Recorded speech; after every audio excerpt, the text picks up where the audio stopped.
సరే మావయ్య, అన్నం తినమని ఇబ్బంది పెట్టను. డబ్బులిస్తాను, తీసుకోండి. ఎందుకమ్మా? మావయ్య, ఇంట్లో తినడానికి ఇబ్బందిగా ఉంటే హోటల్కెళ్ళైనా తినండి. ఏంటి మావయ్య ఆలోచిస్తున్నారు? పొద్దున బావ వెళ్ళేటప్పుడు కూడా మీ ఖర్చులకి డబ్బులు ఇవ్వలేదు. అది నేను చూశాను. అందుకే నేనిస్తాను, తీసుకొని ఏదైనా హోటల్లో తినండి. డబ్బులు తీసుకెళ్లి హోటల్లో తినటం, ఈ అన్నం తినటం ఒకటేనమ్మా. వద్దమ్మా, వద్దు, నన్ను బలవంతం చేయొద్దు, తీసుకెళ్ళు. చూడమ్మా, నా మీద ప్రేమతో ఇంతసేపు మాట్లాడావు, అది చాలమ్మా నాకు. ఈ అన్నం వద్దమ్మా, తీసుకెళ్ళు.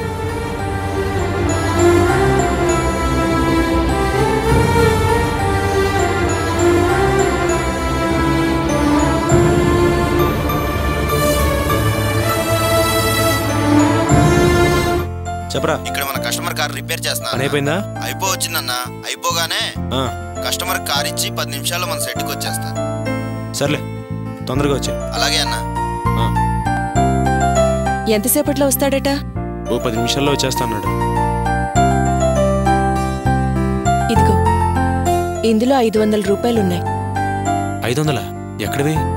ఇంటి ఖర్చుల కోసం 300 ఇచ్చావు కదా, ఖర్చులకు పోగా 200 ఉన్నాయి. అదీ కాక 300 దేవుడి హుండీలోంచి తీశాను. మొత్తం 500 ఉన్నాయి. అర్చన, దేవుడి హుండీలోంచి ఎందుకు తీసావు? పొద్దున్నేదో కొనాలన్నావు కదా. అందుకని దేవుడి హుండీ పగలగొట్టాలా? చేసే వృత్తి దైవంగా భావిస్తే డబ్బులు తీస్తే దేవుడేం అనుకోడు. స్వామి హుండీలో తర్వాత వేయొచ్చు, తీసుకో.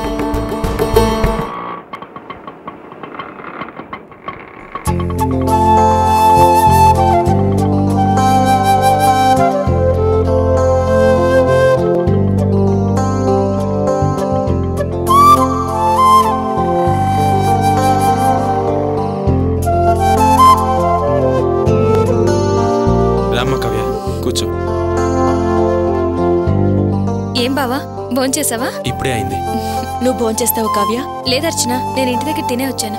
ఏమ్మా, ఈరోజు ఆఫీస్కి వెళ్ళలేదా? ఇటొచ్చావు? లేదు, మీతో ఒక ముఖ్యమైన విషయం మాట్లాడదామని వచ్చాను. మాతో మాట్లాడేంత ముఖ్యమైన విషయం ఏంటో? నా పెళ్లి విషయం. అమ్మ చూసిన పెళ్లి కొడుకు వాళ్ళ అమ్మ నన్ను తీసుకుని మన ఇంటికి వచ్చాడు. జరిగిందనంతటికీ క్షమాపణలు అడిగాడు. నిజమా కావ్య? అతనే వచ్చి క్షమించమని అడిగాడా? అవును బావా, ఆయన ఇంటికొచ్చి ఏదో ఎమోషనల్గా జరిగిపోయింది, అన్నీ మర్చిపోండి, నిన్ను చేసుకోను అన్నందుకు క్షమించు, నువ్వే నా భార్యవనుకున్నా నువ్వు లేకుండా నేనుండలేను, మనం ఇదివరకు అనుకున్నట్టే పెళ్లి చేసుకుందాం అన్నాడు. నన్ను నీ అభిప్రాయం చెప్పమన్నాడు. నేనిప్పటికిప్పుడు ఏం చెప్పలేను, ఆలోచించుకుని చెప్తానని ఇటొచ్చాను. ఇందులో ఆలోచించడానికేముంది? ఇలాంటి సంబంధమే వద్దని ముందే చెప్పొచ్చు కదా. అలా ఎలా మొహమ్మే చెప్పగలం అర్చన? అతను వాళ్ళ అమ్మ నాన్నల్ని వెంట పెట్టుకుని వచ్చాడు. వాళ్ళు మన అమ్మ నాన్నలతో మాట్లాడుతున్నారు, పెద్దవాళ్ళు. వాళ్ళ ముందు నేను ఎలా మాట్లాడగలను చెప్పు? అలా అనుకుంటే వాళ్ళు వెళ్ళిన తర్వాత ఫోన్ చేసి చెప్పుండాల్సింది. నీ నిర్ణయం చెప్పడానికి నీకేంటి ఇబ్బంది? నాకు నేనుగా నిర్ణయం తీసుకోలేకపోయాను అర్చన. ఒక పక్క బావకు అవమానం జరిగింది, మరో పక్క వాళ్లే వచ్చి క్షమాపణ అడిగారు. ఇటు పెళ్లి వద్దని చెప్పలేకపోతున్నాను, అలా అని సరే అని కూడా అనలేకపోతున్నాను. అందుకే మీతో మాట్లాడి మీ ఇద్దరు ఏ నిర్ణయం తీసుకుంటారో దాని ప్రకారం నడుచుకుందామని వచ్చాను.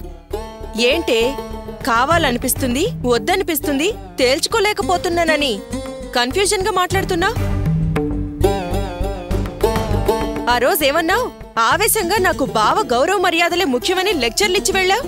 ఈ రోజేంటి వెనక ముందాడుతున్నావు? అంటే వాళ్ళొచ్చి క్షమాపణ అడిగేసరికి నీ మనసు మారిపోయిందా? క్షణక్షణానికి నీ నిర్ణయం మారిపోతుందా? అర్చన, ఏంటి అలా మాట్లాడుతున్నావు? సమస్యకి సంబంధించిన వాళ్లే వచ్చి క్షమించమని అడిగిన తర్వాత ఇంకా ఏంటి? కొంచెం ఆలోచించి మాట్లాడు. ఇది కావ్య జీవితానికి సంబంధించిన విషయం. చూడమ్మా కావ్య, నాకు అవమానం జరిగిన విషయం నేను అసలు ఎప్పుడో మర్చిపోయానమ్మా.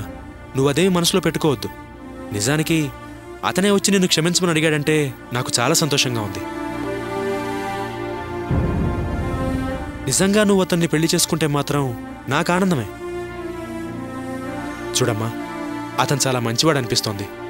ఏదో ఆ రోజు ఆవేశంలో అతను అలా అన్నాడే కానీ తనంతట తానుగా వాళ్ళ అమ్మా నాన్నల్ని తీసుకొచ్చి నిన్ను క్షమించమని అడిగాడంటే నిజంగా పెళ్ళైన తర్వాత అతను ఖచ్చితంగా నేను ప్రేమగా చూసుకుంటాడు, పువ్వుల్లో పెట్టి చూసుకుంటాడమ్మా. ఇంకేం ఆలోచించకు, ఈ సంబంధం నాకు ఇష్టమే అని చెప్పేసి. బావా, మీరేమో ఇష్టమని చెప్పమంటున్నారు, అర్చనేమో వద్దని చెప్తుంది. ఇప్పుడు నన్ను ఏ నిర్ణయం తీసుకోమంటారు? చూసావా అర్చన, అనవసరంగా కావ్యని కన్ఫ్యూజ్ చేస్తున్నావు. నేను కన్ఫ్యూజ్ చేయడం ఏంటి? ఆ రోజు ఆ ఇంట్లో జరిగిన విషయం తలుచుకుంటే ఇప్పటికీ నాకు బాధగానే ఉంటుంది. అర్చన, నువ్వు ఇలా మాట్లాడితే పాపం కావ్య మనసుకి ఎంత కష్టంగా ఉంటుంది. చూడు, ఒక విషయం గుర్తుపెట్టుకో, తప్పు చేసిన వాళ్ళు చేసింది తప్పు అని ఒప్పుకుంటే వాళ్ళు ఖచ్చితంగా మారినట్టే లెక్క. వాళ్ళు చేసిన తప్పుని ఎత్తి చూపడం చాలా తప్పు. నా ఉద్దేశం అది కాదు. ఏదో తెలియక జరిగిన చిన్న తప్పుని సాకుగా చూపించి మిమ్మల్ని క్షమాపణ అడగమన్నాడు. మీరు వెళ్ళి అడిగారు, కాని వెంటనే నా కాళ్ల మీద పడి క్షమాపణ అడిగితేనే ఈ పెళ్లి, లేకపోతే జరగదన్నాడు. రేపు పెళ్లి అయిన తర్వాత కాళ్ల మీద పడి క్షమాపణ అడిగితేనే నీతో కాపురం, లేకపోతే ఈ కాపురం రద్దని కావ్యతో అంటే కావ్యనింటికి తరిమేస్తే అప్పుడేం చేస్తారు? అర్చన, ఊహ కూడా ఓ హద్దుంటుంది. ఏంటి ఇలా మాట్లాడుతున్నావు? మనం అందరం మనుషులుగా పుట్టిన తర్వాత నమ్మి తీరాలి, నమ్మకం ఉండాలి. ఎలా నమ్మమంటావు? క్షమించమనే కదా మనం వెళ్ళాం, కానీ అక్కడికెళ్ళిన తర్వాత ఎలా ప్లేట్ మార్చాడు? ఆ మనిషి మీద నాకు మంచి అభిప్రాయం లేదు. ఓ చిన్న విషయాన్ని పట్టుకొని పగ తీర్చుకోవాలనే స్వభావం ఉందతనికి. రేపు పెళ్ళయ్యాక కావ్య మీద అతను పగ తీర్చుకోవాలని చూస్తే అలాంటి మనిషి కావ్యని మంచిగా చూసుకుంటాడని ఎలా నమ్మాలి? అర్చన, అది కాదు. ఉదాహరణకి నన్నే తీసుకో. మొదట్లో నేనంటే నీకు అసలు ఇష్టం ఉండేది కాదు. నేను చెప్పే ప్రతి విషయాన్ని నువ్వు అపార్థం చేసుకునేదానివి. కానీ ఇప్పుడు మనిద్దరం సంతోషంగా కాపురం చేయట్లేదు. అలాగే రేపు అతని కావ్యతో పెళ్ళైన తర్వాత కావ్యని కూడా సంతోషంగా చూసుకుంటాడేమో.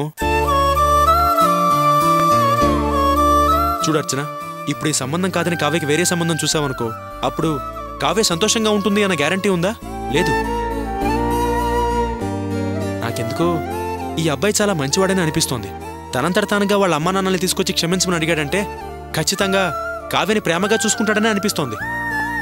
నీకిష్టం లేదని చెప్పి ఈ సంబంధం వద్దని కావ్యకి వేరే సంబంధం చేస్తే అప్పుడు కావ్య జీవితం నాశనం అయితే మనందరం కూర్చుని ఏడవాలి. అందుకే కావ్య, నువ్వు ఈ సంబంధం ఒప్పుకోవడమే కరెక్ట్ అనిపిస్తోందమ్మా. అర్చన, నువ్వేమంటావు? అడిగేది నిన్నే అర్చన. అలా ఏ సమాధానం చెప్పకుండా మౌనంగా ఉంటే ఎలాగా? నీ అభిప్రాయం ఏంటి?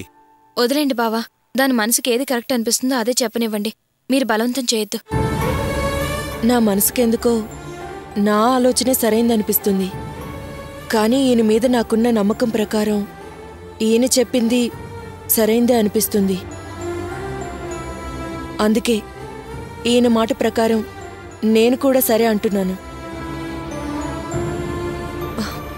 మా ఆయన్ని అతని కాళ్ళ మీద పడమన్నందుకు నాకతను నచ్చకపోవచ్చు. ఈయన చెప్పినట్టు అతను మంచివాడే కావచ్చు. ఈయన్ని లేటుగా అర్థం చేసుకున్నట్టు అతన్ని కూడా ఆలస్యంగా అర్థం చేసుకుంటానేమో. అందుకని నేనన్న మాటలేవి నువ్వు మనసులో పెట్టుకోకుండా పెళ్లికి సరే అని చెప్పు కావ్య. సరే అర్చన, ఈ విషయం అమ్మ నాన్నలకు చెప్తాను. వస్తాను బావా. మంచిదమ్మా. వస్తాను అర్చన.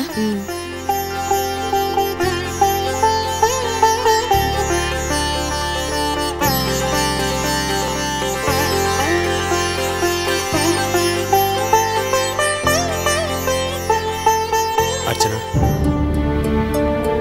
నువ్వు కాదంటే నేనవునన్నాను. నీ మనసు కష్టం కలిగించారని నాకు తెలుసు. ఆ రోజు కూడా నువ్వు క్షమాపణలు అడగద్దు అంటే నేను అడుగుతానన్నాను. ఆ రోజు ఈరోజు నేను ఇలా చేయడానికి కారణం ఉందర్చన. అదే కావ్య జీవితం. అవునర్చన, కావ్య ఇంతకుముందు రామ్ విషయంలో, దిలీప్ విషయంలో మోసపోయింది. ఎప్పటికీ పెళ్లి చేసుకోకూడదని నిర్ణయించుకుంది. కానీ భగవంతుడి దయ వల్ల తనకు మంచి సంబంధం వచ్చింది. అత్తయ్య గారు కూడా చాలా సంతోషంగా ఉన్నారు. ఇలాంటి పరిస్థితుల్లో ఇప్పుడు ఈ సంబంధం చెడిపోతే కావ్యంకి జన్మలో పెళ్లే చేసుకోదర్చన. అదీగాక ఈ సంబంధం నీ వల్ల చెడిపోతే అందరూ నింద నీ మీద వేస్తారు. నువ్వు బాధపడతావు. నువ్వు బాధపడితే నేను బాధపడతాను. నిన్నెవరన్నా ఏదైనా అంటే నేను తట్టుకోలేను అర్చన. అందుకే ఆ రోజు ఈరోజు నీ మాటకి వ్యతిరేకంగా మాట్లాడాను. నీ మనసు కష్టం కలిగింది నాకు తెలుసు. అందుకని నన్ను సరే ఇదిగో తీసుకో. ఏవో కొనాలన్నావు కదా.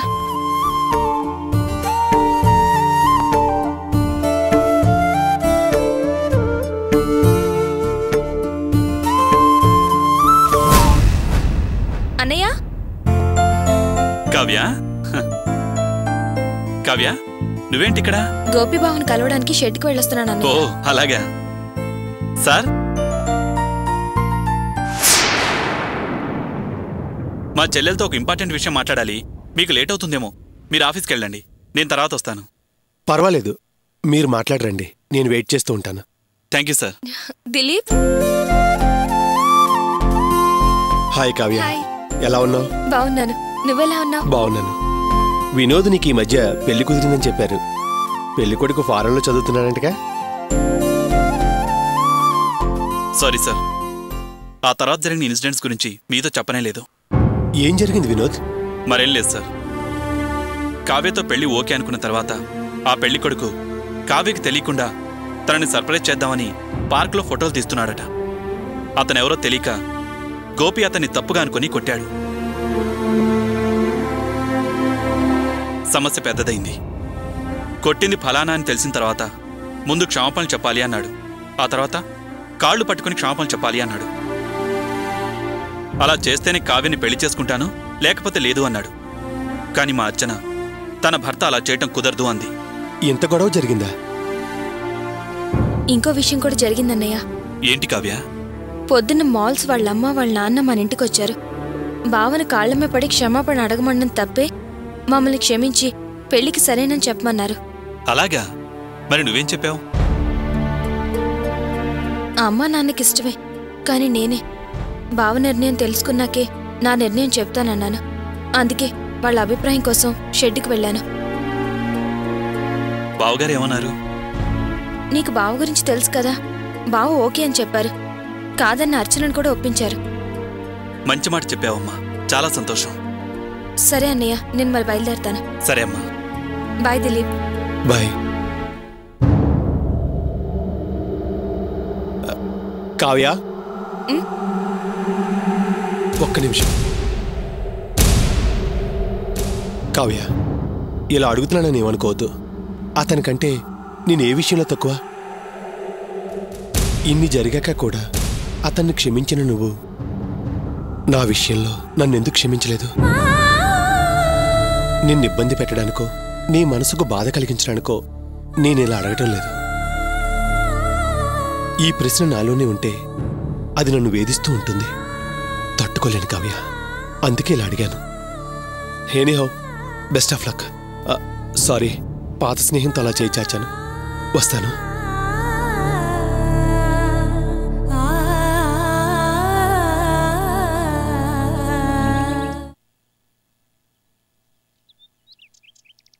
సేటు నమస్తే. నమస్తే. ఏం వాసు, బాగున్నావా? అదే సేటు, పిండి ప్యాకెట్లన్నీ అమ్మారో లేదో అని. అన్నీ అయిపోయాయ్యా. అసలు ముందు ఇవి పోతాయో లేవో అని చాలా భయపడ్డానయ్యా. కానీ కొన్న వాళ్ళందరూ ఇడ్లీ దోశ ఈ పిండితో చాలా బ్రహ్మాండంగా ఉందన్నారు. మళ్ళీ పిండి కావాలన్నారు. ఆ తర్వాత చాలా మంది అడిగారు. అయిపోయిందని చెప్పాల్సి వచ్చింది. ఇదిగో రేపు నుంచి డబుల్ అంటే ఓ 20 ప్యాకెట్లు పంపించు. అలాగే సేటు. ఏంట్రా చదువుకున్న అబ్బాయి, ఈ పిండి వ్యాపారం ఏంటి అనుకున్నాను. కానీ మంచి నిర్ణయం తీసుకున్నావయ్యా. ఇది ఇలాగే మెయింటైన్ చేస్తే చూస్తుండగానే పెద్దవాడు అయిపోతావు. ఆ తర్వాత నువ్వు మీ అన్నయ్య కోసం ఎదురు చూడాల్సిన పనే ఉండదు. ఇప్పుడు మాత్రం ఆయన కోసం ఎవరు ఎదురు చూస్తున్నారు? ఆయన పెట్టింది ఏమైనా తిని బ్రతుకుతున్నావా? అయినా మీకు మొత్తం తెలుసు కదా సేటు. తెలుసు కాబట్టే చెప్తున్నానయ్యా. ఏం చెప్తున్నారు? పోయిన నెల కిరాణా సామాను మీ ఇంటికి ఎలా వచ్చినాయి అనుకున్నావు? మా నాన్న వాళ్ళ ఫ్రెండ్ డబ్బులు అడిగి తీసుకొచ్చారు, మీకు ఇచ్చారు. అదేం కాదు. మీ నాన్న ఎవరిని డబ్బులు అడిగి తీసుకురాను లేదు, నాకు ఇవ్వను లేదు. గోపి నా దగ్గరకు వచ్చి నెల నెలా మీరు సరుకులు పంపించండి, నేను తర్వాత డబ్బులు కడతానని చెప్పాడు. అందుకే మీ ఇంటికి సరుకులు పంపించాం. సరే సరే, ఇదిగో రేపు 20 ప్యాకెట్లు అయ్యి. అలాగే సేటు.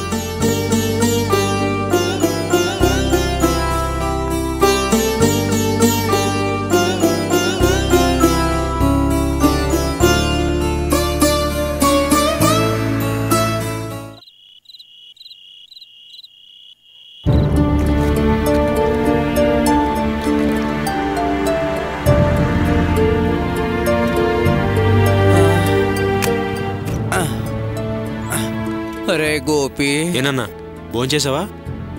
అది అప్పుడే తాగేసావా? 2 రోజుల నుంచి నేను నీకు డబ్బులు ఇవ్వట్లేదే. అది కాదురా, అది నీకు ఫ్రెండ్స్ ఉన్నారు కదా. సర్లే, జాగ్రత్త.